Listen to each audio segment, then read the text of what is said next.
భక్తులందరికీ ఇస్కాన్ మంగళూరు వారి తరపున ఇక్కడ స్వాగతం చెప్తున్నామండి.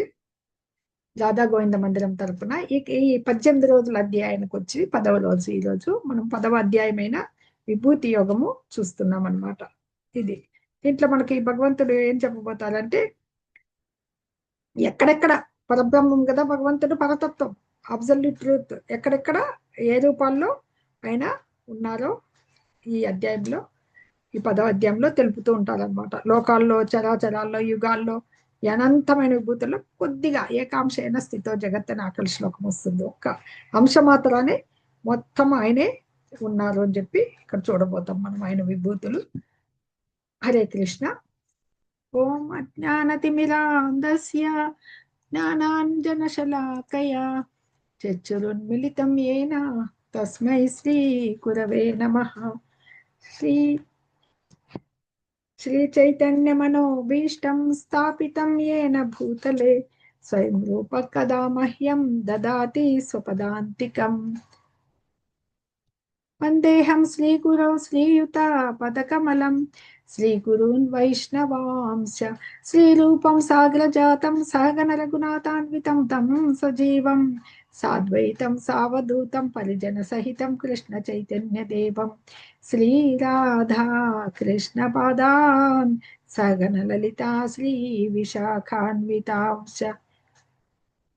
నమ ఓం విష్ణుపాదాయ కృష్ణప్రేష్టాయ భూతలే శ్రీమతే భక్తి వేదాంత స్వామినితి నామినే. నమస్తే సారస్వతే దేవే గౌరవాణి ప్రచారిణే నిర్విశేష శూన్యవాది పాశ్చాత్య దేశతారిణే. హే కృష్ణ కరుణా సింధో దీనబంధో జగత్పతే గోపేశ గోపికా కాంత రాధాకాంత నమోస్తుతే. తప్త కాంచన గౌరాంగి రాధే వృందావనేశ్వరి వృషభానుసుతే దేవి ప్రణమామి హరిప్రియే. వాంఛాకల్పతరుభ్యశ్చ కృపా సింధుభ్య ఏవ చ పతితానాం పావనేభ్యో వైష్ణవేభ్యో నమో నమః. జయ శ్రీ కృష్ణ చైతన్య ప్రభు నిత్యానంద శ్రీ అద్వైత గదాధరా శ్రీవాసాది గౌర భక్త బృంద. హరే కృష్ణ కృష్ణ కృష్ణ హరే హరే, హరే రామ రామ రామ హరే హరే. హరే కృష్ణ కృష్ణ కృష్ణ హరే హరే, హరే రామ రామ రామ హరే హరే. హరే కృష్ణ కృష్ణ కృష్ణ హరే హరే, హరే రామ రామ రామ హరే హరే. భక్తులందరికీ ప్రణామాలు, స్వాగతం అండి. ఈ 18 రోజుల అధ్యయనము మీరు శ్రద్ధగా ముందుకు వెళ్తున్నందుకు. ఇది మనకి విభూతి అంటే ఇంకా చాలా అద్భుతమైన జ్ఞానాన్ని భగవంతుడు స్టార్ట్ చేయబోతున్నాడు అనమాట. ఇక్కడ ఇంకా ఇంకా మంచి ఉన్నతమైన జ్ఞానం చెప్తాను నీకు అని చెప్పేసి అర్జునుడికి అంటారు అనమాట.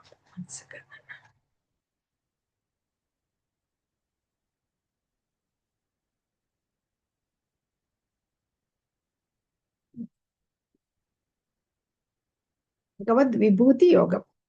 హరే కృష్ణ. శ్రీ భగవాన్ ఉవాచ భూయ ఏవ మహాబాహో శృణు మే పరమం వచః యత్తేహం ప్రీయమానాయ వక్ష్యామి హితకామ్యయా. శ్రీ భగవానుడు ఇలా అన్నాడు, మహాబాహువులు గల ఓ అర్జున, నా మాటలు మళ్ళీ విను. నీవు నాకు ప్రియమిత్రుడవగుటచే ఇంతవరకు వివరించిన దానికంటేనే ఉత్తమ జ్ఞానము నీ హితము కొరకు తెలుపుతాను. భగవంతుడు చెప్తున్నాబట. భూయ ఏవ మహాబాహో, మరలా చెప్తున్నాను, శృణు.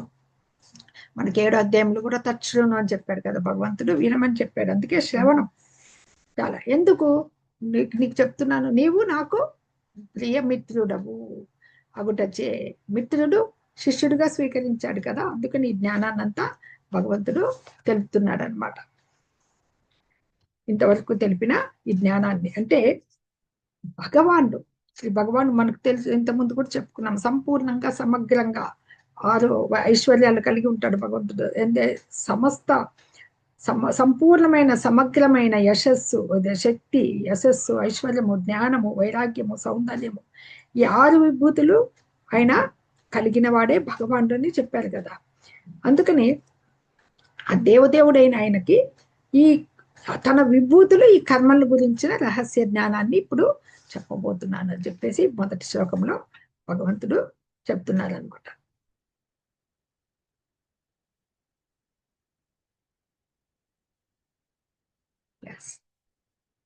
నమే విదుః సురగణాః ప్రభవం న మహర్షయః అహమాదర్హి దేవానాం మహర్షీనాం చ సర్వశః. దేవతలకు గాని మహర్షులకు గాని నా పుట్టుక వైభవం తెలియదు. ఎందుకు అనగా దేవతలకు మరియు మహర్షులకు నేనే మూలము. ఎవ్వరికి భగవంతుడు అంటే తెలియదు. ఎందుకంటే దేవతలు మహర్షులు ఎంత తత్వ జ్ఞానము ఎంత తెలుసుకున్నా కానీ మహర్షులకు కూడా భగవంతుడి గురించి తెలుసుకోలేరనమాట. ఆయన నుంచి వచ్చిన వాళ్ళే వల్ల ఆయన ఉత్పత్తి కానీ అంటే విశ్వ జననం కానీ ఈ విభూతులు ఆయన శక్తులు కానీ తెలుసుకోలేరు. ఎందుకంటే దేవదేవుడు శ్రీకృష్ణ భగవాన్ సర్వ కారణాలకి కారణుడు అనమాట. అలాగే ఋషులకి కూడా, దేవతలకి ఋషులకు కూడా ఆయనే కారణుడు. ఇప్పుడు ఆయన ఇప్పుడు ఋషులు అంటే ఎన్నో వేదాలు అవి చదివింటారు, అంటే పాండిత్యం కలిగిన వాళ్ళు. ఆ పాండిత్యం అనేది భగవంతుని తెలుసుకునేకి ఒక అర్హత కాదు అని. మనము దేవదేవుని తెలుసుకోవాలంటే ఆయన కృప ఉండాలి. ఆ కృప ఎవరి మీద ఉంటుంది? భక్తుల మీద. అంటే గొప్ప గొప్ప దేవతలు కూడా ఎనగజాలరని చెప్పేసి భాగవతం చెప్తుంది అనమాట. ఒక్క భక్తి ద్వారానే, అంటే సచ్చిదానంద విగ్రహమైన శ్రీకృష్ణ భగవాన్ అవగాహన చేసుకోవాలంటే మనకి భగవద్గీత, భాగవత గ్రంథాల అధ్యయనం ద్వారా తెలుసుకోవచ్చు. అవి ఎలాగా? మనకి ఒక ఆధ్యాత్మిక గురువు ఆధ్వర్యంలో అనమాట. ఆయనకి సంపూర్ణంగా శరణాగతి పొందితే ఆయన కృప వల్లనే భక్తులు దేవదేవుడని తెలుసుకోగలుగుతారు అనమాట. హరే కృష్ణ. యో మామజమనాదిం చ వేత్తి లోకమహేశ్వరం అసమ్మూఢ సమర్థ్యేషు సర్వ పాపై ప్రముచ్యతే. నన్ను జన్మరహితుడను, అనాదిని అని సర్వలోక మహేశ్వరుడని తెలుసుకున్న వారు మోహమునకు గురి కారు, మరియు వారు సమస్త పాపముల నుండి విముక్తి చేయబడతారు. ఆయన అనాది, ఎప్పుడో సృష్టికి పూర్వం నుంచి ఎప్పటి నుంచే ఉన్నాడు. ఆయనకి ఆది అంతం అనేటివి లేవు. ఆయన అనాది, చాలా ముందు నుంచి ఉన్నవాడు అనమాట, పుట్టుకలేని వాడు మనకి. అలాగే ఆయనకి జన్మ అనేది, అందుకే జన్మ కర్మచ మే దివ్యం అయో వేత్తి మే తత్వత అని మనకి 4వ అధ్యాయంలో చెప్తారు. నా జన్మలు, నా కర్మలు అన్ని తెలుసుకోగలగాలని ఆయన బ్రహ్మ సంహితలో చెప్తారు. ఈశ్వర పరమ కృష్ణ సచ్చిదానంద విగ్రహ అనాది గోవింద. ఆది పురుషుడు ఆయనే అనమాట, ఆది నుంచి ఉన్నారు. వేత్తి, ఇక్కడ వేత్తి అంటే ఎవరు తెలుసుకోగలుగుతారు? లోక మహేశ్వరం 5వ అధ్యాయంలో లాస్ట్ శ్లోకం చెప్తుంది. భోగైశ్వర ప్రసక్తానం తయాపకృత చేతసం. క్షమించాలి, భోక్తారం యజ్ఞ తపసాం సర్వలోక మహేశ్వరం. ఇక్కడ కూడా లోక మహేశ్వరం, అన్ని లోకాలకి సర్వలోక మహేశ్వరుడు అని తెలుసుకున్న వారు మోహమునకు గురి కారు. ఈయనే సర్వలోక మహేశ్వరుడు అని తెలుసుకోవాలన్నమాట. ఎందుకంటే వాళ్ళందరూ ఈ పాప విముక్తి పొందుతారు.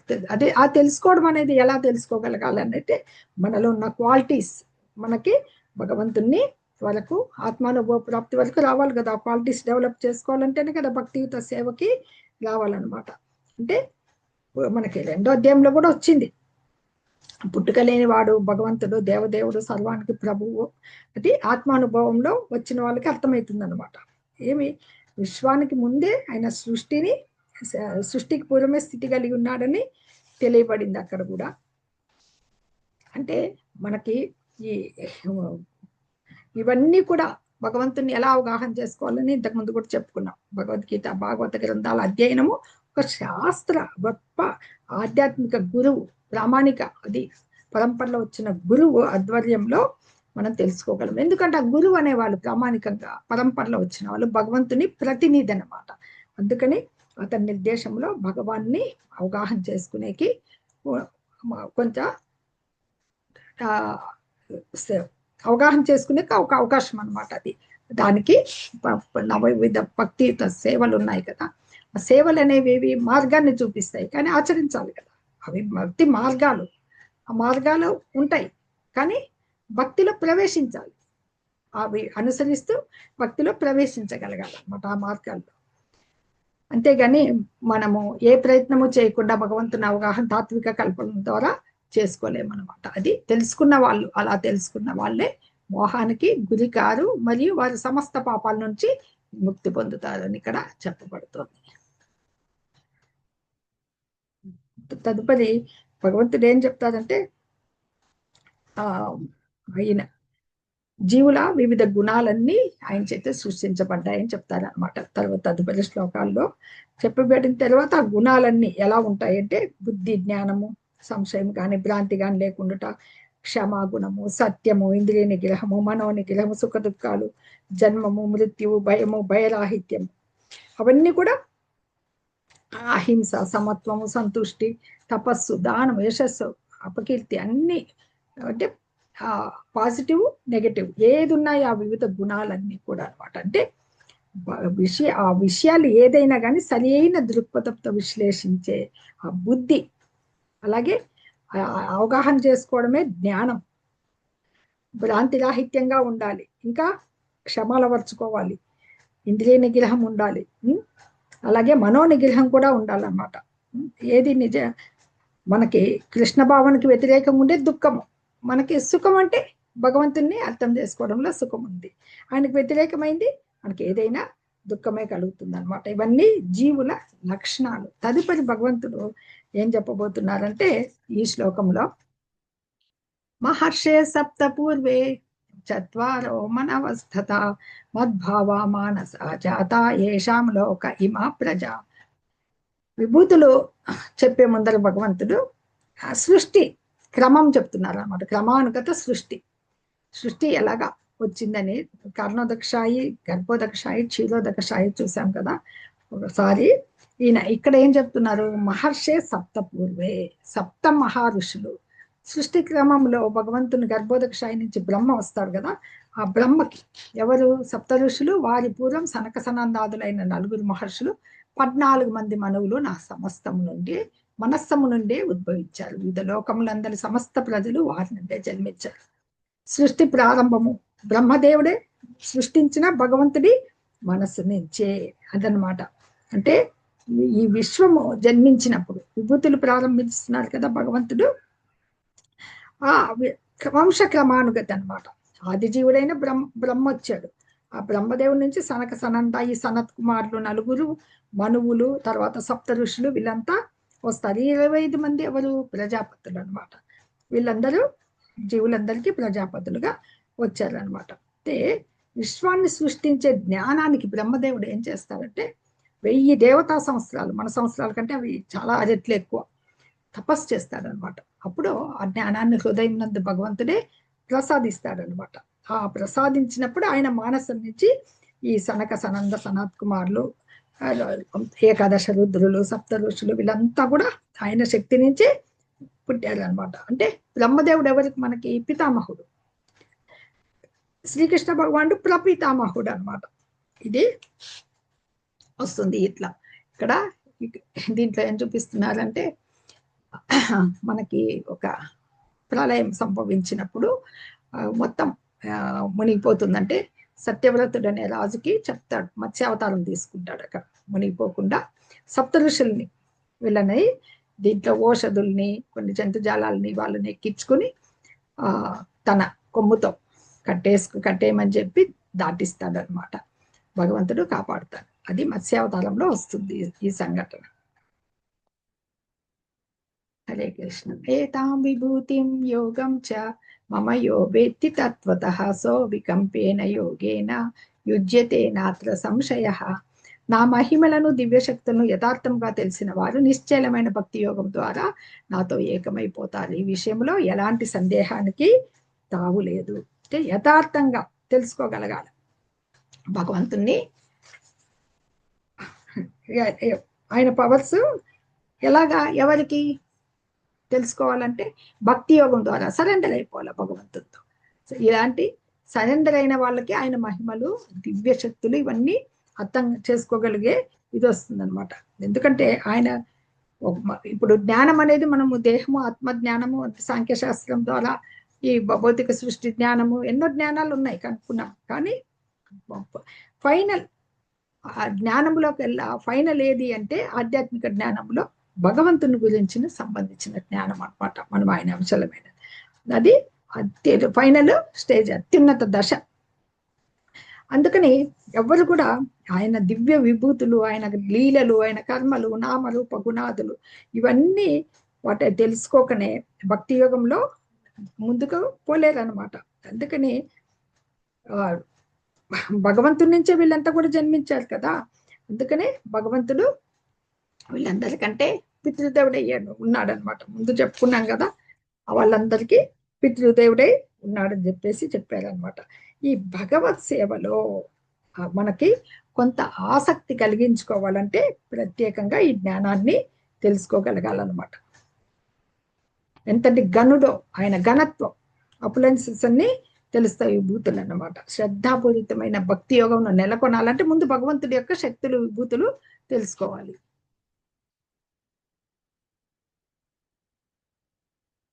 అహం సర్వస్య ప్రభవో. ఇప్పుడు 8 నుంచి 11 శ్లోకాల వరకు 4 శ్లోకాలని చతుశ్లోకి భగవద్గీత అంటారండి. అవి దీంట్లో చాలా చాలా ఇంపార్టెంట్ శ్లోకాలు అనమాట. అహం సర్వస్య ప్రభవో మత్త సర్వం ప్రవర్తతే ఇది మత్వా భజంతే మాం బుధా భావ సమన్వితాః.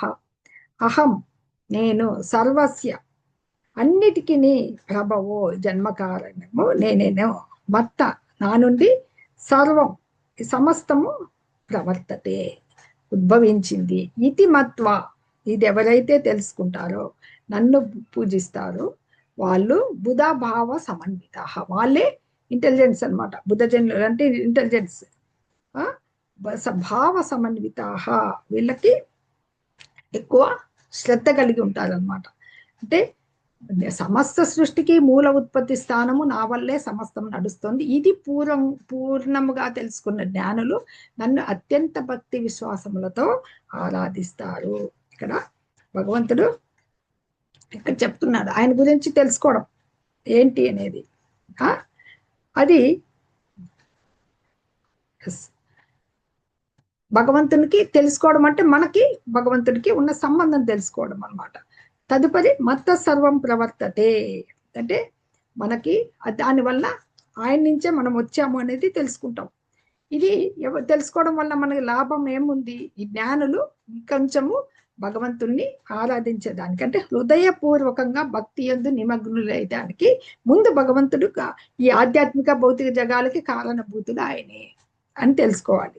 ఆయన నుంచి సర్వం వస్తుంది అని తెలుసుకోవాలన్నమాట. ఏ రకంగా అయితే వేదాలను ఎంత చదివినా ఏం చేసినా భగవంతుణ్ణి తెలుసుకోగలగడం అంటే ఆయన కృప చేతనే తెలుసుకోగలుగుతారన్నమాట. అది ఒక ప్రామాణికుడైన గురువు నుంచి ముందు కూడా చెప్పుకున్నాం కదా. అవగతం చేసుకోవాల్సిన వాళ్ళు తన శక్తినంతా ఉపయోగించి కృష్ణ భక్తి భావంలో నిమగ్నం చేసి నిజమైన పండితుడు, బుధ నిజమైన తెలివిగలవాడు అవుతాడనమాట. ఇది మనకి చేయలేదు.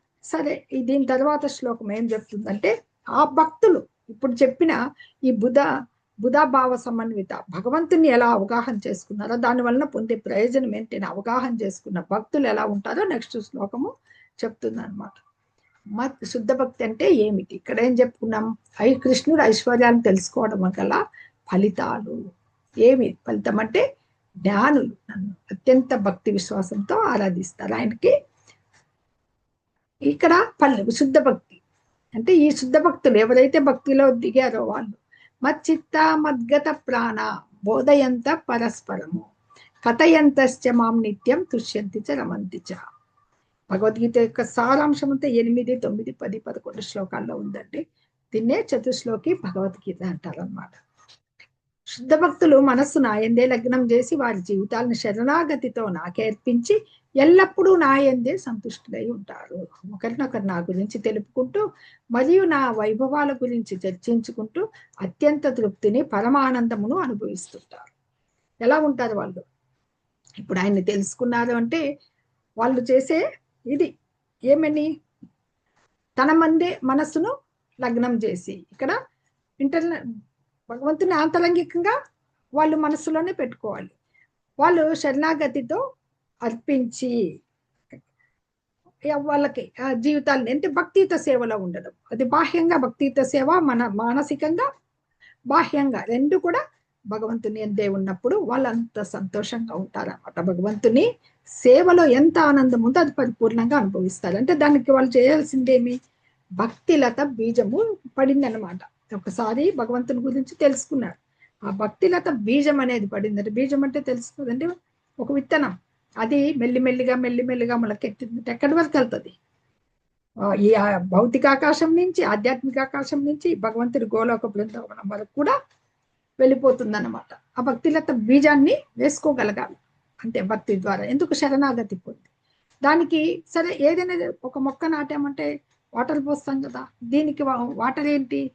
శ్రవణ కీర్తనాదులు, భగవంతుని లీలలు నిరంతరము శ్రవణం కీర్తనపున జరుగుతూనే ఉండాలన్నమాట భక్తిలతకి. అప్పుడు భగవంతుడు మనుజుడు భగవత్ ప్రేమయందు సంపూర్ణంగా లీనమవుతారని చెప్పబడుతుంది అనమాట.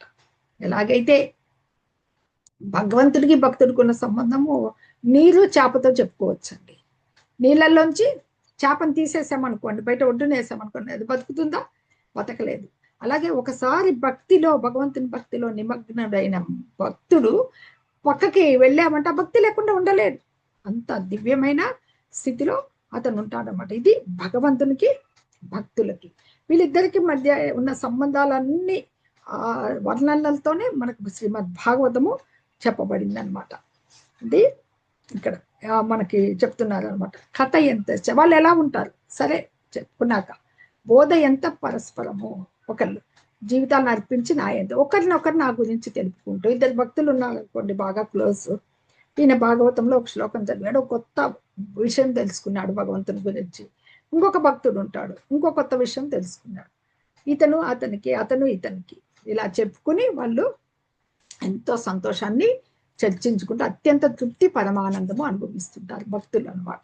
ముందు శ్లోకంలో భగవంతుడు తనే సర్వస్వము, మొత్తానికి మూలం అని చెప్పారు, దానివల్ల నడుస్తోందని. అది తెలుసుకోగలగాల భక్తిలో ప్రవేశించి.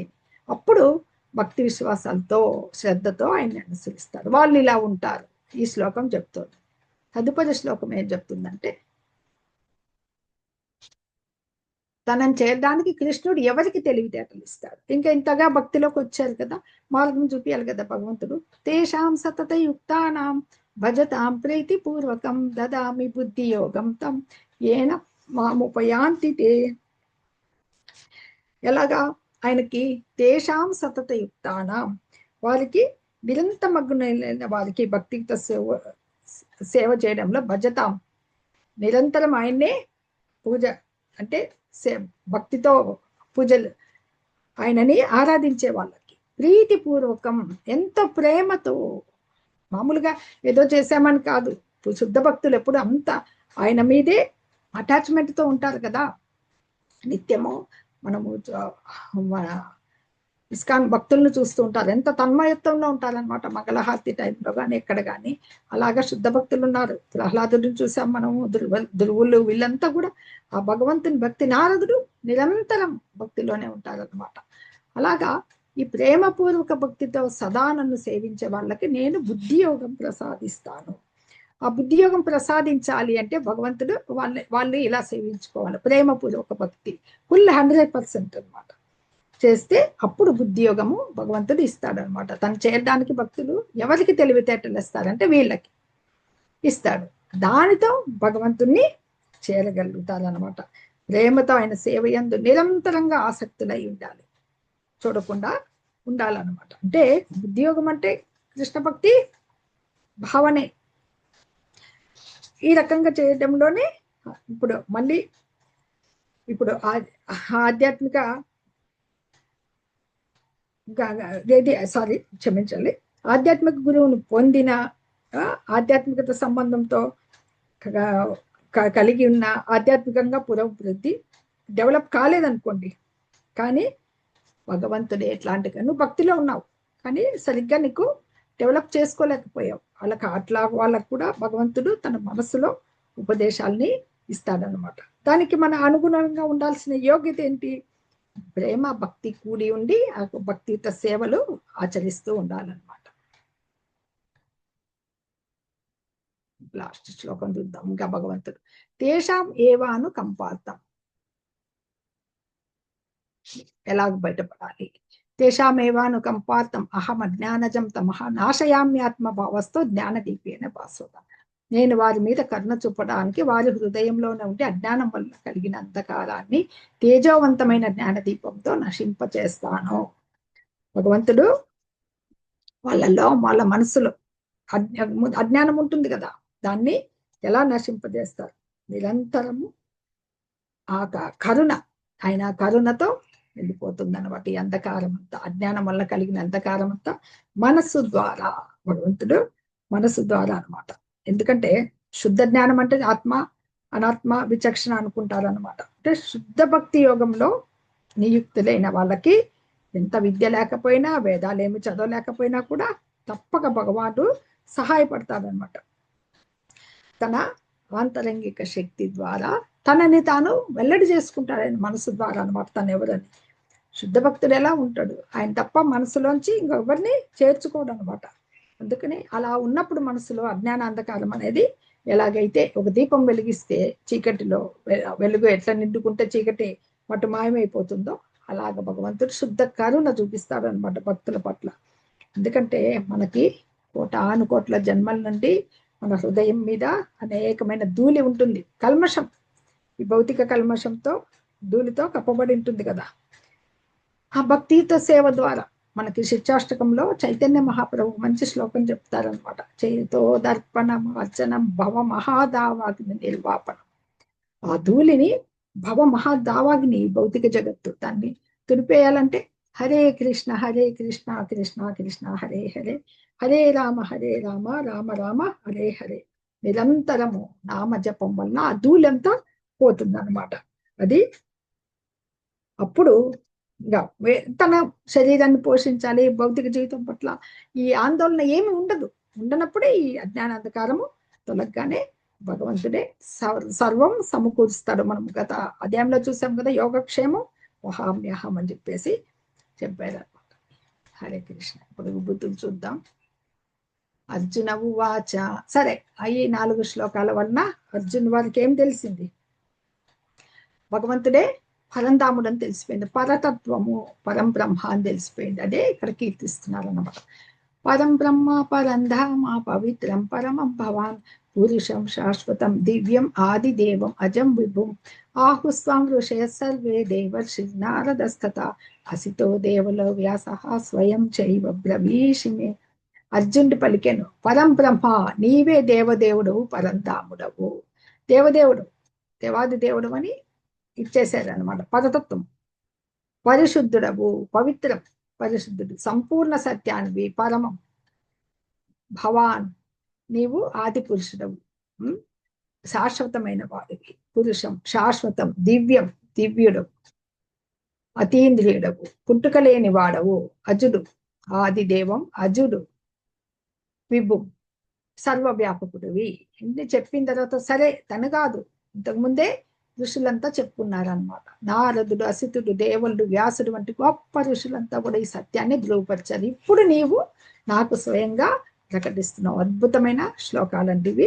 దీంట్లో ఈ 4 శ్లోకాలు ముందు చెప్పిన చతుశ్లోకి భగవద్గీత చెప్పగానే అర్జునుడికి మొత్తము సర్వ సందేహాలు తీరిపోయాయి అన్నమాట. అందుకనే నీవే పరబ్రహ్మవు, నీవే ఆది దేవుడు అని ఇక్కడ చెప్పేశాడు అనమాట భగవంతుడు. ఎందుకంటే భగవంతుడు పరమ పవిత్రుల్లో పవిత్రుడని వేదాలన్నీ చెప్పబడ్డాయి, వేదాల్లోనే. ఆ పరమ పవిత్రుడుగా అర్జునుడు అంగీకరించాడు కదా ఇక్కడ ఋషులంతా. ఎందుకంటే 4వ అధ్యాయంలో కూడా భగవంతుడు చెప్పే ధర్మ సంస్థాపనార్థమే నేను సర్వకారణలకి కారణమైనాడు కదా ఆయన, కేవలం అవతరిస్తూ ఉంటానని చెప్పి చెప్పాడనమాట. అందుకే శ్రీకృష్ణుని కరుణ చేతనే ఇప్పుడు అర్జునుడు తన యొక్క తెలుసుకోగలిగాడు, భగవంతుని గుర్తించగలిగాడు అనమాట. పరం బ్రహ్మ పరంధాముడు అని చెప్పేసి ఇక్కడ చెప్తున్నాడు. ఇంకా ఏం చెప్తారంటే సర్వమేతదృతం మన్యే యన్మామి వదసి కేశవ నహితే భగవన్ వ్యక్తిం విదుర్దేవ నదానవ. అంటే నువ్వు నాకు తెలిపిందంతా సత్యమే సంపూర్ణంగా. దేవతలు గాని దానవులు గాని నీ స్వరూపాన్ని తెలుసుకోలేరు. అంటే దేవతలు అయినా కానీ శ్రద్ధ లేనివారు, దానవ ప్రవృత్తి గలవారు ఎరగజాలరు. భగవంతుని పట్ల పూర్తిగా శ్రద్ధ, నమ్మకము, భక్తి, విశ్వాసము ఉన్న వాళ్ళకే భగవంతుడు అవి అనుభూతమవుతాడనమాట. ఇంకా మనకి 17వ శ్లోకంలో భగవంతుడు ఏం చెప్తారంటే, కథం విద్యామహం యోగి త్వాం సదా పరిచింతయన్ కేషు కేషు చ భావేషు చింత్యోసి భగవన్మయ. ఓ కృష్ణ, ఓ యోగేశ్వర, నిన్ను నేను నిరంతరం ఎలా స్మరించగలను, ఎలా తెలుసుకోవాలి ఓ దేవాది దేవ, ఏ ఏ స్వరూపాల్లో నిన్ను గుర్తు చేయగలను. నువ్వు పరబ్రహ్మవు అని చెప్పినావు, ఈ సృష్టి అంతా సృష్టించానన్నావు, ఎలా గుర్తించగలగాలి, నేను ఎలా నిన్ను తెలుసుకోవాలి. మనకి 7వ అధ్యాయంలో కూడా కొన్ని విభూతులు వస్తాయి. నీటిలోని రుచిని, భూమిలోని సుగంధాన్ని, అగ్నిలోని వేడిని అలా చూసాం కదా. అలాగా ఇప్పుడు కూడా ఎన్నెన్ని విభూతులు ఉన్నాయో అడుగుతున్నారు అనమాట. కేషు కేషు చ భావేషు అంటే ఏ ఏ భౌతిక రూపాల్లో నిన్ను స్మరించాలి ఓ ప్రభు అని అడుగుతారనమాట. అంటే భగవంతుణ్ణి కేవలం శరణాగతులు, ఇప్పుడు అర్జునుడు శరణాగతి స్థితిలో ఉన్నారు, అలాగే మహాత్ములు, మహాత్మా నాస్తు మాం పాత్త అని చెప్పారు కదా భగవంతుడు. అలాగా తన ఇప్పుడు ఎంత భగవంతుని దేవాదేవుడని విశ్వసించిన సామాన్యులు ఎట్లా తెలుసుకోగలగాలి, ఆ సర్వవ్యాపి భగవంతుడు ఉన్నాడు, ఆయన భగవంతుని ఎలా అవగతం చేసుకోవాలో ఆ సర్వసాధారణ పద్ధతి అడుగుతున్నాడు అనమాట. ఎందుకంటే ఆయనగా యోగమాయ కప్పబడి ఉంటుంది, ఆ మాయాజమని కాచ్చన్నం దాన్ని తొలగిస్తే భగవంతుడు దర్శనం ఇస్తాడనమాట. ఆ మాయా తెలను తొలగించుకోవడమే మానవుడు ప్రకృతి త్రిగుణాలతో ప్రభావితమైనంతసేపు బద్ధుడై ఉంటాడు. అందుకని వాళ్ళ లాభం కోసమే ఈ ప్రశ్నలు అడుగుతున్నాడు అనమాట. ఉన్నత ఎప్పటికీ ఉత్తమమైన భక్తుడు ఎవరు అంటే అర్జునుడు. తన కోసం కాక ఈ భగవద్గీత శ్రవణం అనేది కూడా మానవాళి కోసమే, అందరి కోసమే ఇవన్నీ చేశారనమాట. అందుకు ఇంకా ఏమడుగుతున్నారు 18వ శ్లోకంలో, జనార్దన నీ యొక్క దివ్య మహిమలను మరియు అవతారములను మరలా విస్తారంగా వివరింపుము, నీ వచనామృతమును వింటూ ఉంటే ఎన్నటికీ తనివి తీరదు. ఇంకా ఇంకా వినాలని అనిపిస్తుంది అనమాట. అది చెప్తున్నారనమాట. ఇంకా నీ యోగం అంతా ఎంత ఉంది, ఎందుకంటే ఆయన ఉత్తమ శ్లోకుడు. అనే బిరుదు ఎట్లా అంటే ఆయనకి శ్లోకాలతో కీర్తించబడేవాడు అనమాట భగవంతుడు. ఎవరు ఉత్తమ శ్లోకుడైన శ్రీకృష్ణుని ఎంత శ్రవణం చేసినా ఎవరు కూడా తనివి తీరదనమాట. అది అడుగడుగునా ఆస్వాదిస్తా ఉంటారనమాట. ఇంకా ఈ రకంగా అడిగాడు భగవంతుడిని. దానికి భగవంతుడి సమాధానం చూద్దాం. భగవంతుడు స్టార్ట్ చేశాడు తన విభూతులు, ఆయన విభూతులు చెప్పడం మొదలు పెట్టారనమాట. ఎస్, ఆదిత్యానామహం విష్ణు జ్యోతిషాం రవిరంశుమాన్ మరీచి మర్తామస్మి నక్షత్రానామహం శశి. భగవంతుడు సర్వజీవ హృదయంలో ఉన్న పరమాత్మ, సర్వజీవులకే ఆది అంత్యము ఆయన అయి ఉన్నాడు. ఇప్పుడు ఆయన ఈ తన యొక్క విస్తారమైన విభూతుల్ని చెప్తున్నారంట. ఒక అంశమాత్రాన్ని ఎలా సృష్టించారని చెప్దాం. ఆదిత్యానం అంటే ఆదిత్యులు 12 మంది ఉంటారు, అతిథి పుత్రులని. వాళ్ళల్లో ముందే చెప్పుకున్నాము ఏది ఐశ్వర్యం అంటే. ఇక్కడ ఆదిత్యులలో విష్ణువు అంటే వామనవతారం. తేజస్సులలో నేను ప్రకాశవంతమైన సూర్యుడి, అన్నిటికంటే తేజస్సు ఇచ్చే సూర్యుడు అనమాట. ప్రకాశమైన సూర్యుడు సూచిస్తుంది, భగవంతుని సూచించగలిగేది అనమాట. జ్యోతిషాం మరీచి మరుతామస్మి, వాయువు, వేగంగా వీచే వాయువుల్లో మరీచి అనే వాయువు అనమాట. నక్షత్రాలు ఏవైతే ఉంటాయో దానిలో నేను చంద్రుడిని అని చెప్పి ఇక్కడ చెప్తున్నారు అనమాట. మరీచి ఆకాశంలో చాలా వాయువులు వీస్తూ ఉంటాయి, అది అందులో మరీచి. ఇంకా రాత్రి సమయంలో వెలుగునిచ్చే వాళ్ళల్లో చంద్రుడు భగవంతునికి ప్రతినిధి ఇక్కడ చెప్తున్నారు అన్నమాట. ఇంకా ఆయన విభూతులు వరుసగా చూద్దాం. వేదానాం సామ వేదోస్మి, దేవానామస్మి వాసవ, ఇంద్రియానాం మనశ్చాస్మి, భూతానామస్మి చేతన. వేదములలో సామవేదం, వేదాలు ఉన్నాయి కదండి, ఋగ్వేదము, యజుర్వేదము, సామవేదము, అథర్వవేదము. వేదాల్లో నేను సామవేదాన్ని అని చెప్తున్నాను భగవంతుడు అనమాట. ఇంకా ఇవి దేవానామస్మి వాసవ అంటే, ఇక్కడ వాసవ అంటే ఇంద్రుడు, స్వర్గాధిపతి, దేవతల్లో స్వర్గాధిపతి అనమాట ఇంద్రియాణం, మన ఇంద్రియాలు ఉన్నాయి కదండి, కర్మేంద్రియాలు జ్ఞానేంద్రియాలు ఉన్నాయి కదా, వాటిల్లో ఏం చెప్తున్నారు, మనస చ అస్మి, మనస్సుని నేను, భూతానం సర్వజీవుల్లో భూతాల్లో నేను జీవశక్తిని, చైతన్యం, చైతన్యం లేని అసలుకి జీవికి మనుగడే లేదు కదా. ఇంకా రుద్రాణం శంకరశ్చాస్మి విద్యేషో యక్షరక్షసాం వసూనాం పావకశ్చాస్మి మేరు శిఖరినామహం. సమస్త రుద్రులలో, రుద్రులు ఏకాదశ రుద్రులని ఉద్భవించింటారు, వాళ్ళలో శివుణ్ణి, యక్ష రాక్షసుల్లో ధనపతి కుబేరులని. కుబేరుడు ఎవరు, ఒక ఈయన ట్రెజరర్, దేవతలకి ట్రెజరర్ అన్నమాట. ఈయన ధనాన్ని దాచిపెట్టే కోశాధిపతి అన్నమాట. భగవంతుణ్ణి తమ గుణ అవతారము ఎవరు మనకి శివుడు, అది ఓకే. ఈయన వసువులలో అగ్నిని, అష్టవసువులని ఉంటారు, వాళ్ళలో అగ్నిని, అష్టవసువులు కూడా వరుసగా వస్తారు, అనలా అనిల అని, వాళ్ళలో అగ్ని అని చెప్తున్నారు. పర్వతాల్లో మేలు పర్వతం వస్తుంది, ఇక్కడ పర్వతాల్లో మేలు పర్వతం అని చెప్తున్నారు, వస్తాయండి, ఇంకా వస్తాయి. పురోదసాం చ ముఖ్యం మాం విద్ధి పార్థ బృహస్పతిం సేనానీమహం స్కంద సరసామస్మి సాగర. ఓ అర్జున, నేను పురోహితులలో బృహస్పతిని. ఈ స్వర్గదేవతల్లో మనకి ఇంద్రుడు చెప్పుకున్నాం కదా, ఇంద్రియాధిపతి, ఎవరైతే ఇంద్రుడు ఉంటాడో స్వర్గానికి అధిపతి, ఆయన దగ్గర వాళ్ళకి పురోహితుడు ఉంటారనమాట. పాలించే ఇంద్రలోకంలో బృహస్పతి అతను పురోహితుడు అనమాట.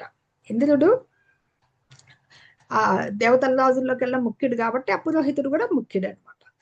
అలాగే పార్వతీ పరమేశ్వరుల పుత్రుడైన కార్తికేయుడు, ఈయన సేనాపతులలో ప్రధానుడు అనమాట. అదేవిధంగా జలాల్లో, జలనిధుల్లో ఏది ముఖ్యం, సముద్రం. సముద్రంలో తెలుసుకోలేము కదా, ఈ ప్రాతినిధ్యాలు, రిప్రజెంటేషన్స్ అనమాట, భగవంతుని రిప్రజెంటేటివ్స్ వీళ్ళు. ఆయన వాళ్ళు ప్రాతినిధ్యం, భగవంతుని ప్రాతినిధ్యమే అయ్యింది అని చెప్పి ఇక్కడ 24వ శ్లోకంలో చెప్పబడుతుంది అనమాట. 25లో చూద్దాం. మహర్షీణాం భృగురహం గిరామస్మేకమక్షరం యజ్ఞానాం జప యజ్ఞోస్మి స్థావరానాం హిమాలయ. మహర్షుల్లో భృగు మహర్షిని, ధ్వనులలో గిరామస్యేకం, గిరామ్ అంటే ధ్వనులు, అస్మి నేను, ఏకమక్షరం ప్రణవ మంత్రం, మనకి 7వ అధ్యాయంలో కూడా చెప్తారు, ప్రణవనాదాన్ని నేనే, ఓంకారం, దివ్యమైన ఓంకారం, ధ్వని ఏది ఉందో ఓంకారం అనేది భగవంతుడు.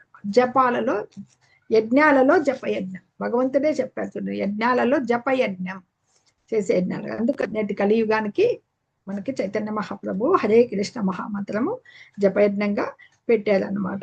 స్థావరమైన వాళ్ళు హిమాలయము, స్థావరం కదలనివి, హిమాలయాలు కదలనివి, కానీ అవి ఎంతో ప్రముఖమైనవి అనమాట.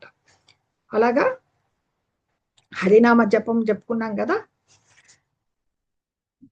ఘన పర్వతాలు చెప్పుకున్నాము. అది ఇంతకుముందు మేరు పర్వతం అని చెప్పబడ్డారు కదా, అది కొంచెం కదిలే పర్వతం అనమాట. ఇది స్థావరానం హిమాలయ, స్థావరానం. అందుకే ఇక్కడ చరాచరములు అంటాం కదా, అచరం, చెరువులు అంటే కదిలే వాళ్ళు అనమాట. అశ్వత్థ సర్వవృక్షాణం దేవర్షీణాం చ నారదః గంధర్వాణాం చిత్రరథః సిద్ధానాం కపిలో ముని. అశ్వత్థ సర్వవృక్షాణం, వృక్షాలలోకెల్లా రావి చెట్టు నేను. దేవర్షులలో నారదుడు, ఋషులు అంటే రకరకాలుగా ఉంటారు, దేవర్షి మహర్షి, దేవతలలో ఋషి, దేవర్షి నారదుడు.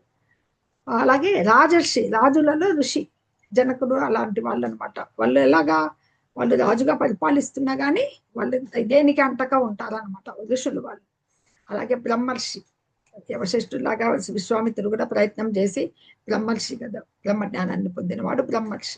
అలాగే ఋషులు మహర్షులు ఉంటారు అనమాట. అట్లా మహర్షుల్లోకెల్లా దేవర్షి నామంలో, దేవతల్లో ఎవరైతే ఋషి ఉన్నారో నేనే నారదుని అంటారు. గంధర్వానాం చిత్రరథ, గంధర్వులు అనేక మంది ఉన్న చిత్రరథుడు ఉన్నాడు అనమాట. అతని పురాణాల్లో చాలాసార్లు వస్తాడు. సిద్ధులలో కపిలుడు, కపిల భగవానుడు సాక్షాత్ భగవంతుని అవతారమే అనమాట. మనుపుత్రికైన దేవహూతి కర్దమముని యొక్క పుత్రుడు ఆయన కపిలముని అనమాట. ఇవి అత గురించి, కపిలుడి గురించి మనకు భాగవతంలో క్షుణ్ణంగా వస్తుంది. ఇంకా చూడండి. హరే కృష్ణ. ఉచ్చైశ్రవ సమశ్వానాం విద్ధి మామృతోద్భవం ఐరావతం గజేంద్రానాం నరానాం చ నరాధిపం. అశ్వములలో అమృతంతో పుట్టిన ఉచ్చేశ్రవమును, గజరాజులలో ఐరావతమును, మనుషులలో రాజును నేను అని తెలుసుకో. ఎందుకంటే ఇక్కడ అశ్వాల్లో అమృతం కొరకే సాగర మంథనం జరిగింటుంది. దేవదానవులు ఇద్దరు కలిసి పాల సముద్రాన్ని మంథనం చేస్తారు, అంటే చిలుకుతారనమాట. అప్పుడు అనేక మంది వీళ్ళు ఈ ఐరావతము, ఉచ్చేశ్రము, కల్పవృక్షము, సురభి, గోవులు, అప్సరసు, వీళ్ళంతా చంద్రులు, వీళ్ళంతా ఉద్భవిస్తారనమాట. అక్కడ ఉద్భవించిన ఉచ్చేశ్రం అది గుర్రం, ఇది అలాగే ఐరావతం ఇంద్రుడి వాహనం, ఇంద్రుడు తీసుకుంటాడనమాట. ఇవి తీసుకోవాలి. అలాగే ఇవన్నీ కూడా ప్రత్యేకమైనవి కాబట్టి చెప్పాం కదా, విభూతులు ఏదైతే మనోహరమైంది, అందమైనది, గొప్పదైంది, ఏ ఉన్నాయి ఘనమైనటివి, ఇవన్నీ కూడా భగవంతుని ప్రాతినిధ్యాలు మన సృష్టిలో. అలాగే నరులలో నరాధిపుడైన రాజు శ్రీకృష్ణునికి ప్రతినిధి అనమాట. ఎందుకంటే శ్రీకృష్ణుడు ఎవరు మనకి? విశ్వపురాయన. పూర్వం నరాధిపులు అంటే ఆ రాజులు భగవంతుని ప్రతినిధులు ఉంటారన్నమాట. ఎందుకు? దైవ గుణాలు కలిగి ఉన్న వాళ్ళే రాజులుగా ఉండేవాళ్ళు అనమాట. రాజ్యాన్ని పరిపాలించాలంటే కొన్ని ఉత్తమ గుణాలు ఉండాలి. ఇప్పుడు ధర్మరాజు ఎంతటి రాజైనా, పరీక్షిత్ మహారాజు, శ్రీరామచంద్రుడు, రామరాజ్యం అని ఎంత పేరుంది. ఇలాగ ధర్మాత్ములైన రాజులు వీళ్ళంతా దేని గురించి ఆలోచిస్తారు? ప్రజల యొక్క క్షేమం గురించే ఆలోచిస్తారు. అందుకే భగవంతుడు ఏం చెప్తున్నాడు ఇక్కడ? నరులలో రాజు నేను అంటున్నారు, నరాధిపుణ్ణి నేను. ఇక్కడ నరానాంచ నరాధిపం, ఆయనకి రాజు నేను, కింగ్ అనమాట. ఎందుకంటే వేదాల్లో ఆ రాజులు నియమబద్ధంగా ఉండేవాళ్ళు, సదా ప్రజాక్షేమం గురించి ఆలోచించేవాళ్ళు. కాబట్టి ఆ రాజు ప్రాతినిధ్యము భగవాన్నే సూచిస్తుంది అనమాట. ఇప్పుడంటే ఈనాటి కాలంలో ధర్మం క్షీణించింది కాబట్టి రాజవంశాలు కూడా క్షీణించి ఇప్పుడు పూర్తిగా నశించిపోయాయి. పూర్వకాలంలో మాత్రం ధర్మాత్ములైన రాజుల సంరక్షణలో ప్రజలు ఆనందంగా జీవించేవాళ్ళు. రామరాజ్యం అని ఇప్పుడు కూడా అంటాం కదా. ఆయుధానామహం వజ్రం ధేనూనామస్మి కామధుక్ గజనశ్చాస్మి కందర్పః సర్పానామస్మి వాసుకి. ఆయుధములలో వజ్రాయుధమును నేను, గోవులలో నేను సురభిని, కామధేనువు, సంతానోత్పత్తికి కారణమైన ప్రేమదేవత అయిన మన్మధుడను నేనే, సర్పములలో వాసుకిని నేను. భగవంతుడు చక్కగా ఇక్కడ మళ్ళీ వివరిస్తున్నారు. ఇవి ప్రత్యక్ష పరోక్ష విభూతులన్నీ చెప్పబడుతున్నాయి కదా. ఇక్కడన్నీ పరోక్షమైనవి. అయినా ఇక్కడ నిక్కముగా మహత్తరముగా ఆయుధమై వజ్రాయుధం, అది ఇంద్రుడి యొక్క ఆయుధం, వజ్రాయుధం అనేది అనమాట. అది కూడా శ్రీకృష్ణుని శక్తి ప్రాతినిధ్యాన్ని సూచిస్తుంది అనమాట. మనకి భగవంతుడి గోలోక బృందావనమైన ధామం అని చెప్పుకుంటాం కదా. అక్కడ ఎన్నో లక్షల కొద్ది ఆ క్షీరాన్ని ఇచ్చే గోవులు ఉంటాయన్నమాట.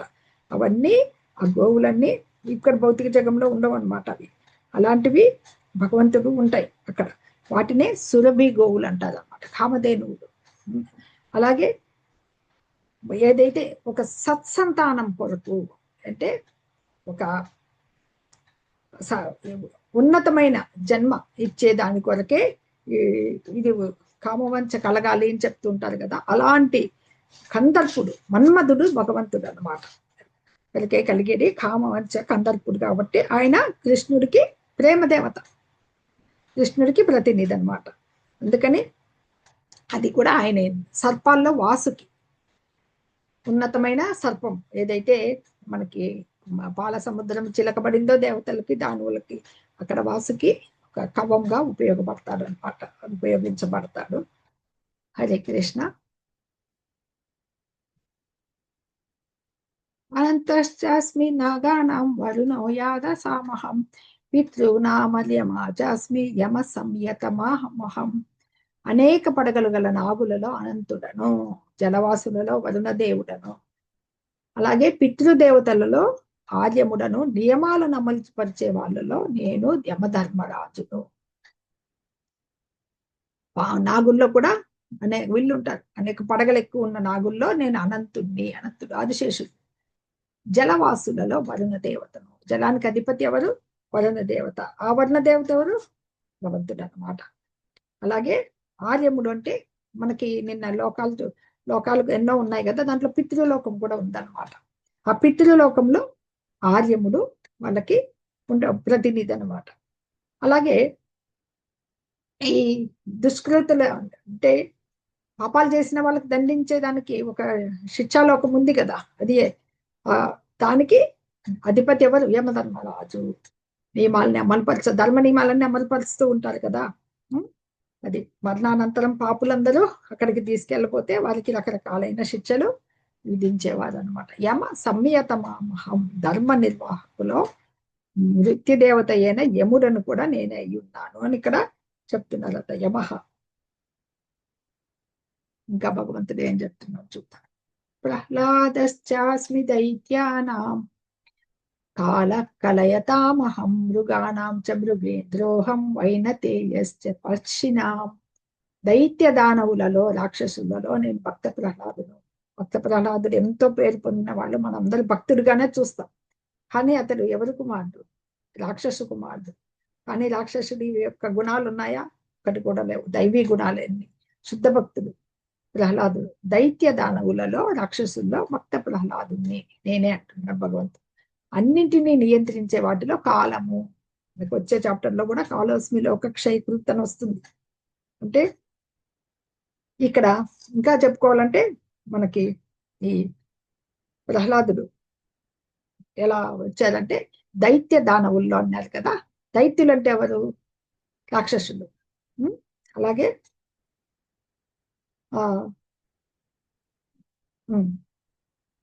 దేవతలు రాక్షసులు ఎలా వచ్చారంటే కశ్యపమునికి దితి అదితి అని అక్కచెల్లెలిద్దరిని ఆయన వివాహం ఆడింటారు. దితికి పుట్టిన వాళ్ళు దైత్యులు, రాక్షసులు అనమాట. అదితికి పుట్టిన వాళ్ళు ఆదిత్యులు, వాళ్ళు దేవతలు అనమాట. అది దైత్యులుగా పిలువబడ్డారనమాట. అది ఆదిత్యులంతా భగవంతుని భక్తులైతే దైత్యులు నాస్తికులు. అలాంటి దైత్య వంశమున జన్మించినప్పటికీ చిన్నప్పటి నుంచి గొప్ప భక్తులు ఎవరంటే భక్త ప్రహ్లాదుడు. అలాగే ఈ నియంత్రించే దాంట్లో కాలం, మనము భౌతిక విషయం నందు సమస్తము ఈ కాలము అంచేస్తూ ఉంటుందన్నమాట. అది శ్రీకృష్ణుని ప్రాతినిధ్యము. కాలోస్మి లోక క్షయకృత్ ప్రవృద్ధో నెక్స్ట్ చాప్టర్ లో వస్తుంది. కాలం గురించి భగవంతుడు వివరించి చెప్తారు.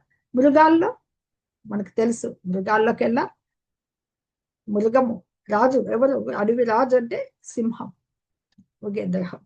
అతి భయంకరము, శక్తివంతమైంది కాబట్టి అదనమాట. అలాగే లక్షల వైనతేయశ్చ పక్షిణాం, పక్షులలో గరుత్మంతుడను. అదే వైనతేయ అనే పేరు ఎందుకు వస్తుందంటే వాళ్ళ తల్లి పేరు వినత. అది అందుకనే ఆ వినత కుమారుడు కాబట్టి వైనతేయుడు అంటారు గరుత్మంతుడిని. హరే కృష్ణ. ఈయన ఎవరికి? భగవంతుడికి వాహనం, శ్రీకృష్ణ భగవానుడికి. అది కూడా భగవంతుని ప్రాతినిధ్యాన్ని తెలుపుతోందన్నమాట. ఇంకా భగవంతుడు ఇంకా తన విభూతులు చెప్తున్నారు చూడండి. పవన పవతామస్మి రామ శస్త్రభృతామహం, జషానాం మకరశ్చాస్మి శ్రోత సామస్మి జాహ్నవి. పవిత్రం చేయి వాటిలో నేను వాయువును. అంటే శస్త్రధారులలో శ్రీరాముడిని. శ్రీరాముడు ఒకే ఎంతో మంది రాక్షసుల్ని సంహరించాడు. మనకి రామాయణంలో వస్తాయి ఆయన శస్త్రధారుల్లో. శస్త్రాస్త్రాలతో రామలక్ష్మణులు ఇద్దరు విశ్వామిత్రులతో వెళ్ళి ఆ యాగాల్ని కాపాడి ఉంటారు. దండకారణ్యంలో రాక్షస సంహారం ఎంతో చేస్తారు. ఒక్కసారి ఈ ఖరదూషణాదులు అని ఆ రాక్షసులు శూర్పణఖ సోదరులు అవుతారు. వాళ్ళు మామూలు సుబంధువులు. వాళ్ళకి చెప్పుకుంటున్న ముక్కు చెవులు తనకి శిక్షించబడుతుంది కదా ఆమె లక్ష్మణుని చేత. తర్వాత దండయాత్ర చేసిన ఖరదూషణాదులందరినీ ఒక్కడే 10,000 మందిని ఒక్కటేసారి సంహరించడం జరుగుతుంది. ఇంకా రామరావణ యుద్ధంలో ఆయన వీరత్వం. అందుకనే శస్త్రధారులలో రాముణ్ణి నేను అని చెప్తున్నారు. పవన పవతామస్మి, వాయువు నేనే, పవిత్రమనవచ్చు వాళ్ళ వాయువు నేనే, జల జంతువుల్లో మకరాన్ని. అలాగే నదులు, పవిత్రమైన గంగా నది భగవంతుడే, ఆయన పాదాల నుంచి పుట్టింటుంది అనమాట గంగా నదిని అని చెప్తున్నారు అనమాట. ఇంకా భగవంతుడు తన విభూతులు ఇంకా ఏం చెప్తున్నారో చూద్దాం. అర్జున, సమస్త చరాచర సృష్టికి ఉత్పత్తి, ఉనికి, అంతము నేనే. అన్నీ భగవంతుడే. విద్యలలో ఆధ్యాత్మ విద్యను వాదించే వాళ్ళలో వాదాన్ని నేను. ఉత్పత్తి చేసేది సృష్టికి కావాల్సిన ఉనికి తానే, అంతం చేసేది కూడా తానే. సృష్టి స్థితి లయకారకుడు కదా భగవంతుడు, పోషించేది ఆయన విశ్వ పోషకుడు. విద్యలు, ఎన్నో విద్యలు ఉన్నాయి, చాలా శాస్త్రాలు ఉన్నాయి, కానీ ఆధ్యాత్మిక జ్ఞానం అది చాలా ఉన్నతమైంది. ఆధ్యాత్మిక జ్ఞానం ఎవరు? భగవంతుడే అన్నమాట. ఎందుకంటే ఈ ఈ విశ్వము మనకి మహావిష్ణువు గర్భోదకశాయి క్షీరోదకశాయి సృష్టించి పోషించబడి శివుడు లయించేస్తాడు. కానీ గొప్ప ఇక్కడ ఈ భౌతిక సృష్టికర్త బ్రహ్మ అయినప్పటికీ కూడా ఈ మొత్తము ఈ విశ్వ సృష్టి స్థితి లయకారకులు అందరూ కూడా భగవంతుని యొక్క గుణ అవతారాలు అన్నమాట. అందుకనే ఆయన శ్రీకృష్ణుడు ఆది అంతం మధ్యమై ఉండాలన్నమాట. ఇంకా వేదాలు ఉన్నాయి కదా, ఎన్నో చదవబడ్డాయి. వీటికి మళ్ళీ వివరిస్తే విద్యల్లో ఎన్ని ఉన్నా కానీ, పలు గ్రంథాలు ఎన్నున్నా ఆధ్యాత్మిక గ్రంథం అనేది భగవంతుణ్ణి సూచిస్తుంది అన్నమాట. ఆధ్యాత్మిక వాదించే వాదాల్లో వాదాన్ని నేను. ఇప్పుడు ఎంతో మందికి చర్చలు జరుగుతూ ఉంటాయి, తార్కికులం అన్నమాట, చర్చించుకుంటూ ఉంటారు. ఇంకా రుజువులు చూపిస్తుంటారు, మాదే కరెక్ట్ అంటూ ఉంటారు అనమాట. అలా ఎదుటి వాళ్ళని ఓడించగలిగే వాదమే గొప్పదనమాట. అట్లా ఏదైతే ఓడించగలుగుతుందో ఆ వాదాన్నే ఏమంటారంటే వాస్తవ తత్వ నిర్ణయమే. అది వితండవాదం చేయకూడదు. మళ్ళా ఎలాగంటే అలాగ ఓదించేయాలని వితండంగా వాదిస్తూ ఉంటారు, వితండవాదం అంటూ ఉంటాం కదా, అలా చేయకుండా వాస్తవంగా తత్వ నిర్ణయం చేయాలన్నమాట. అదే నిజమైన వాదం. అలాంటి నిజమైన వాదం ఏదంటే భగవంతుడు అన్నమాట.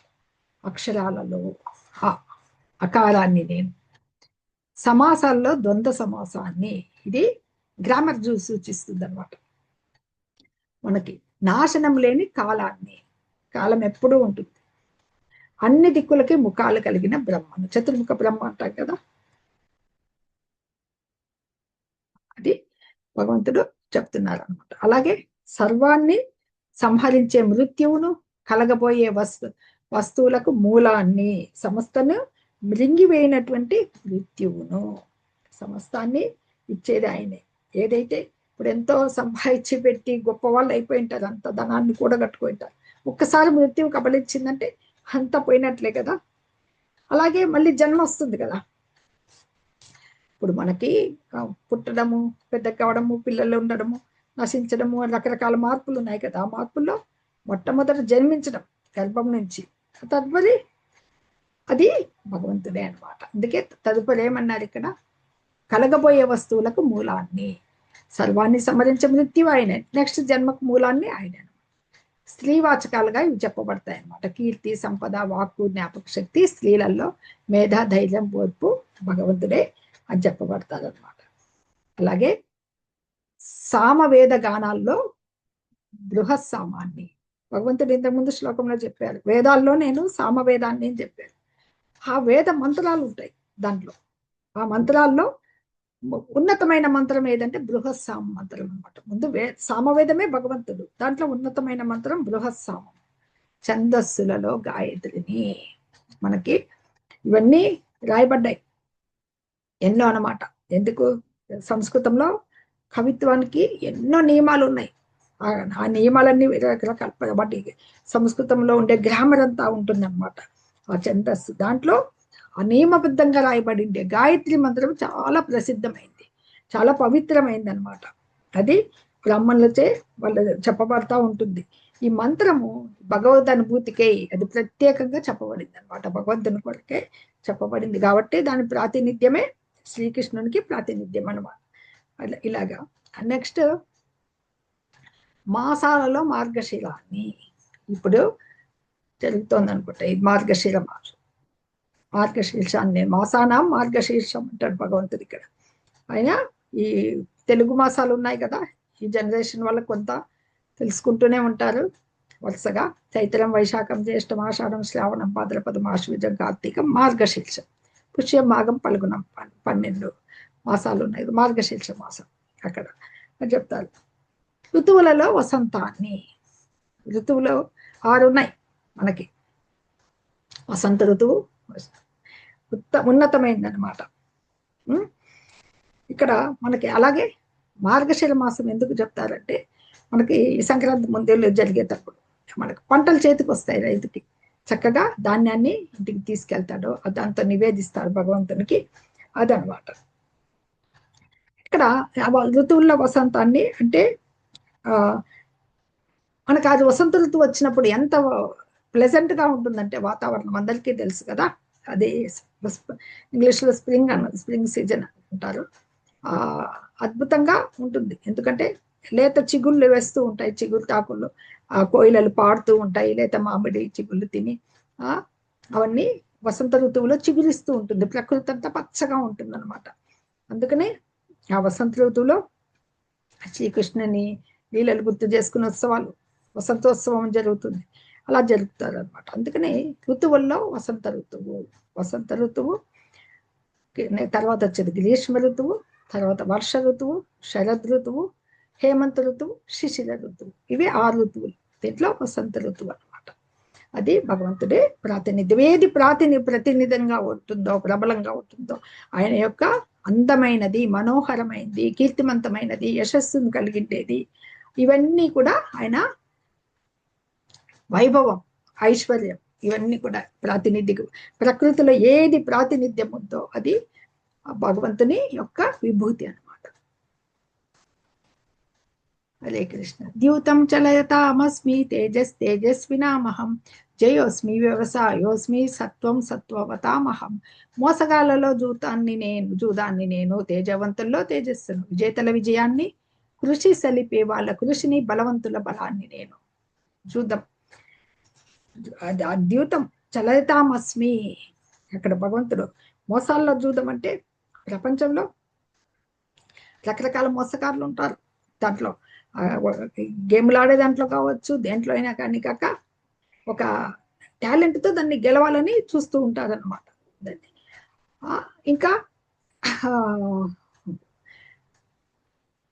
మెయిన్గా గేముల్లో కనపడుతుంది, బిజినెస్ లో కూడా కనపడుతుంది. పోటీ మనస్తత్వంతో ఇతరులను గెలవాలని రకరకాల ఇవి చేస్తూ ఉంటారు. భగవంతుడు మోసగాళ్ళలో ఉండే జూదాన్ని కూడా తనే అని చెప్తున్నాను అనమాట. ఎందుకంటే మనకి భారతంలో వస్తుంది, ధృతరాష్ట్రుడు ధర్మరాజు ఓడిపోతాడు, అక్కడ శకుని గెలుస్తాడు మాయోపాయంతో. అదే శ్రీకృష్ణుడు ఆడుంటే గెలిచేవాడా? లేదు కదా. శ్రీకృష్ణుని ప్రాతినిధ్యం, ఏది కూడా భగవంతుడు ప్రాతినిధ్యం అన్నమాట. అక్కడ చెడు కాదు, ఏదైనా భగవంతుడి యొక్క ఆయన యొక్క అనుగ్రహంతోనే ప్రాప్తిస్తుంది అనమాట. ఆయన దాన్ని ధర్మబద్ధంగా ఆడిన భగవంతుడి యొక్క అక్కడ విభూతినే సూచిస్తుంది అనమాట. ఆయన దాంట్లో ఎందుకంటే రకరకాల మోసకారులు ఉన్నారు ఈ ప్రపంచంలో అనమాట. వారి రకరకాల మోసాల్లో కూడా జూదము టాపర్, జూదం ఆడేది. కనుకనే అది భగవంతుడికి ప్రాతినిధ్యం సూచిస్తుంది అనమాట. అంటే పరమ పురుషుడికి శ్రీకృష్ణుడు అని చెప్పే దేవాది దేవుడు సామాన్య మానవులు ఆయన్ని మోసం చేయగలరా? చేయలేదు కదా. సామాన్య పురుషుడి కన్నా గొప్పవాడు కాబట్టే ఆయనని ఎవరైనా ఆయన వంచాలి అనుకుంటే ఎవరిని కూడా ఆయన అధిగమించలేరు. అది అనమాట. ఆయన వంచలేరు వీళ్ళు. ఎవరు మహాభారత రామాయణ రాయబార ఘట్టంలో దుర్యోధనాదులు ఆయన్ని మాయోపాయంతో బంధించాలని చూస్తారు. బంధించగలుగుతారా? ఎట్టి పరిస్థితుల్లో బంధించలేరన్నమాట. అంటే ఏ రంగం చూసినా, ఏది చూసినా టాలెంట్ ఎవరిదంటే భగవంతుడిది అనమాట. ఏది ఆయనకి 64 కళలు సంపూర్ణంగా వస్తాయన్నమాట.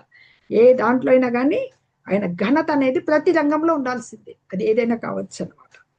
అలాగే జయించే వారిలో జయాన్ని, తేజస్సులో తేజస్సుని ఆయనే అనమాట. అలాగే ప్రయత్నం చేసేటోళ్ళు విజయం గెలిచే వాళ్ళలో విజయాన్ని ఎవరైతే గెలిచామనుకుంటారో ఆ విజయం ఎవరు? భగవంతుడే అన్నమాట. అలాగే కృషి సలిపే వాళ్ళలో కృషిని ఎంతో కష్టపడుతూ ఉంటారు కదా, అలాగనమాట. సాహసాల్లో అతి సాహసుడు ఎవరండి? భగవంతుడు సాహసమును ఇక్కడ బలవంతుల బలాన్ని సల్పడు కృషిని అంటే ఇక్కడ సాహసం వస్తుంది అనమాట. ఆ సాహసం అంటే ఏమి? ఇప్పుడు గోవర్ధనగిరి ఎత్తాడు భగవంతుడు చిటికెన వేలి మీద వారం రోజులు అలాగే ఉన్నాడు ఆ 7 ఏండ్ల బాలుడు. ఎవరన్నా చేయగలరా అది? కానీ భగవంతుణ్ణి తేజస్సునందు కానీ జయమునందు కానీ యత్నమునందు కానీ ఎవ్వరు కూడా బలమునందు కానీ ఎవ్వరు కూడా అధిగమించలేరు అనమాట. అలాగే వృష్ణీనాం వాసుదేవోస్మి పాండవానాం ధనంజయ మునీనాం అప్యహం వ్యాస కవీనాం ఉషనా కవి. యాదవుల్లో వాసుదేవుణ్ణి. అలాగే వృష్ణి వంశం వాళ్ళది. ఆ వంశంలో పాండవుల్లో అర్జునుడిని, పాండవ మధ్యముడు అర్జునుడు నేనే. మునులలో వ్యాసుడు, వ్యాసుడు భగవంతుని అవతారం అనమాట. సూక్ష్మ బుద్ధి కలిగిన వాళ్ళు శుక్రాచార్యుని. ఉషనా కవి. ఉషనా కవి అంటే శుక్రాచార్యుడు అనమాట మునుల్లో. యాదవుల్లో వాసుదేవుని అంటే బలరాముడు కూడా వసుదేవుని కుమార్తె. వాసుదేవుడు అంటే వసుదేవుని కుమార్తె వస్తాడు, కానీ భగవంతుడే అని ఇక్కడ చెప్పబడుతుంది అనమాట.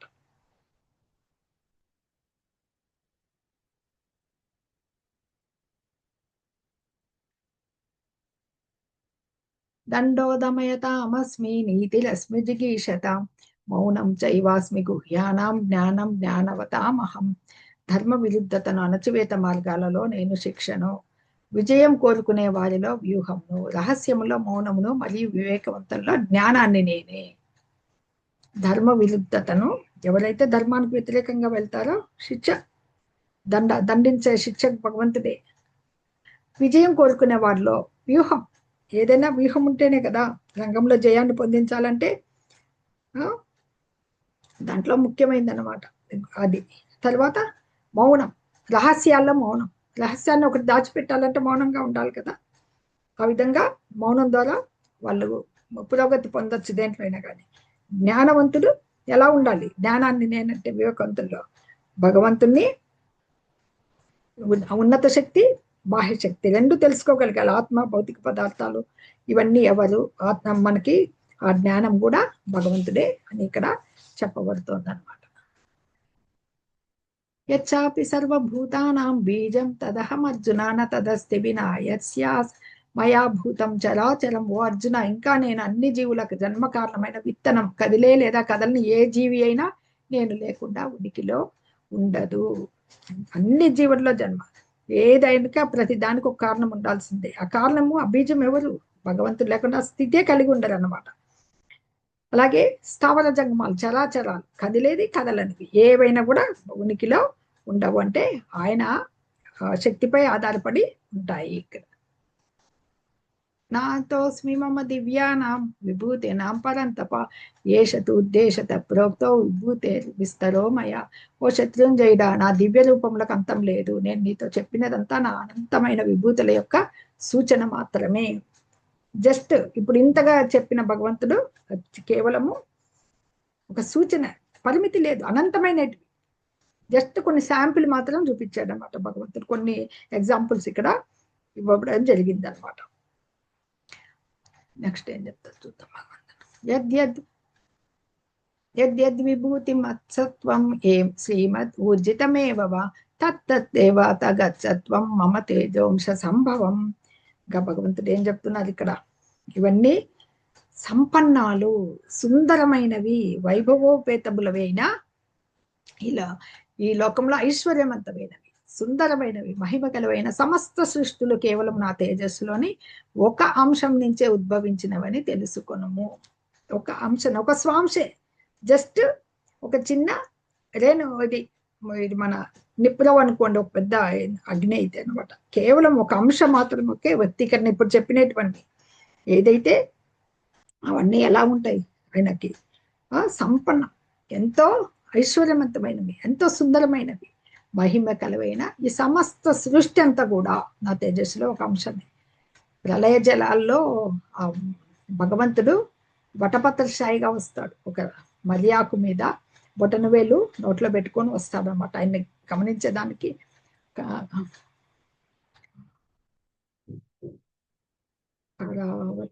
మార్కండేయ ముని ఒక మంచి పాట పాడతాడండి. అది ఇక్కడ చూపిస్తున్నారు. భగవంతుని ఎలా తెలుసుకోగలగాలంటే పెద్ద పెద్ద ఋషులకే అర్థం కాడు ఆయన.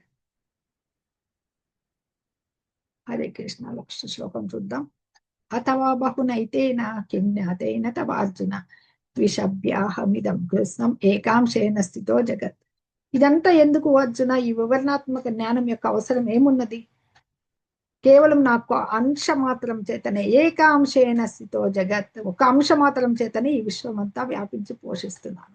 ఇక భగవంతుడు ఎంత ఉన్నతుడో చూడండి. కేవలం ఒక్క అంశే, చిన్న ఇదేనమాట. దాంతోనే భగవంతుడు మొత్తం నేను పోషిస్తున్నానని ఇక్కడ చెప్పడం జరిగింది. అంటే ఈ సమస్త సృష్టి యొక్క అందమంతా చెప్పారు భగవంతుడు. వసంత ఋతువు అన్నారు, కాలాన్ని, ఋషులు అన్ని చెప్పారు. వాటిలో చాలా మంది వెళ్తూ ఉంటారు, ప్రకృతి ఆరాధకులు. వాళ్ళు భౌతిక సృష్టిలో ఎన్నో అందాలు ఉన్నాయి, చూస్తూ ఉంటారు. ఆ అందం వెనకాల ఎవరున్నారు? భగవంతుడు ఉన్నాడు అనేది వెంటనే స్ఫురించాలన్నమాట. ఆయన విభూతి నుంచే ఇదంతా చూడగలుగుతున్నాం. ఇంత సృష్టించిన ఆ సృష్టిని చూసి ఆనందిస్తున్నాం, కానీ ఇంత సృష్టిని మనకిచ్చిన భగవంతుడు ఇంకెంత ఐశ్వర్యవంతుడు, ఇంకెంత మనోహరుడు, ఇంకెంత కీర్తిమంతుడు, ఇంకెంత ఘనమైన వాడు అనేది గ్రహించడమే అన్నమాట. అది ఎలాగా ఇక్కడ మనకి తెలుసు కదా. ప్రతి జీవిలోనూ మనం పరమాత్మ రూపంలో ఉంటాడు కదా భగవంతుడు. సర్వ విశ్వాల్లోనూ నిలిచి ఉంటాడు అనమాట. అంటే పెద్ద జీవి అందరికంటే ఎవరు? ఉన్నతమైన జీవి బ్రహ్మదేవుడి నుంచి ఇక్కడ చిన్న చీమ వరకు అన్నిట్లోనూ ఉన్నాడా ఆయన. ఎలా ఉన్నాడు ఆయన? మనల్ని సృష్టించి పోషించి చేతనే ఆయన నుంచి, ఆయన ఉన్నందుకే మనమంతా మన ఉనికిని ఇక్కడ పెట్టుకున్నాం అన్నమాట. అది ఇక్కడ ఈ దివ్య విభూతుల్ని, ఆయన యొక్క శక్తుల్ని ఎవరైతే అధ్యయనం చేస్తారో, అది ఆయన దివ్య స్థితి ఉంటారో, అప్పుడు మనస్సుని లగ్నం చేయగలుగుతారు అన్నమాట భక్తిలో. ఇక్కడ అప్పుడు దివ్య స్థితిలో నెలకొంటారు. ఎందుకంటే భక్తియుత సేవ ద్వారానే భగవంతుని విభూతులన్నీ కూడా అవగాహనము అవుతాయన్నమాట. ఇంకా మనకి దీంట్లో ఏం చెప్పబడ్డాయి? 8 నుంచి 11 వరకు భగవంతుడి యొక్క చతుశ్లోకి భగవద్గీత ద్వారా భక్తి యోగం చెప్పబడింది. తనల్ని ఎలా కీర్తించాలో, సతతం కీర్తయంతో అహం సర్వస్య ప్రభువో మత్త సర్వం ప్రవర్తతే మచ్చిత్తా మద్గత ప్రాణ తేషాం సతతీర్థానం. అలాగే లాస్ట్ 11వ శ్లోకంలో జ్ఞానదీపేన భాస్వత, ఆ భక్తుడికి నేను జ్ఞానదీపాన్ని వెలిగిస్తాను అని చెప్పి భగవంతుడు క్లియర్ గా చెప్పారు. అది శుద్ధమైన భక్తియుత సేవా మార్గం అన్నమాట. అంటే ఈ భక్తియుత సేవా మార్గం ద్వారా భగవాన్ సాహచర్యంతో మనము పూర్ణత్వాన్ని పొందగలుగుతారన్నమాట. ఇవి ఈ విభూతులు తెలుసుకోవడమే, ఆ అవగాహనకు వచ్చినప్పుడే పూర్ణుడవుతాడనమాట భక్తుడు. భక్తుడికి ఆ భక్తియుత సేవా మార్గంలో ఆయన్ని అవగాహన చేసుకునే మార్గం సుగమం అవుతుంది. ఇది ఈ యొక్క విభూతి యోగం అనే ఈ 10వ అధ్యాయము. భగవంతుడి విస్తారణలన్నీ చూడడం జరిగింది. ఆయన యొక్క విభూతులన్నీ, శక్తులు ఏవేవైతే ఉన్నాయో అవన్నీ కూడా ఒక అంశ మాత్రాన్నే వచ్చాయన్నమాట ఈ జగత్తులోకి. ఒక్క అంశ మాత్రం చేతనే ఇంత జ్ఞానం ఏముంది. ఈ సమస్త విశ్వాన్ని నేనే వ్యాపించి పోషిస్తున్నాను. వ్యాపించి ఉండడం అంటే విశ్వవ్యాపి అయి ఉన్నాడు పరమాత్మగా, ప్రతి జీవుల హృదయంలో ఉన్నాడు. కాబట్టే మనం ఇక్కడ స్థితి కలిగి ఉన్నాం అన్నమాట. అది అప్పుడు ఇవన్నీ తెలుసుకోగలిగితేనే భగవంతుని యొక్క అదే ఆయన యొక్క భక్తిలో స్థిరంగా నిలబడగలుగుతాం. హరే కృష్ణ. భక్తులందరికీ హరే కృష్ణ. హరే కృష్ణ మాతాజీ.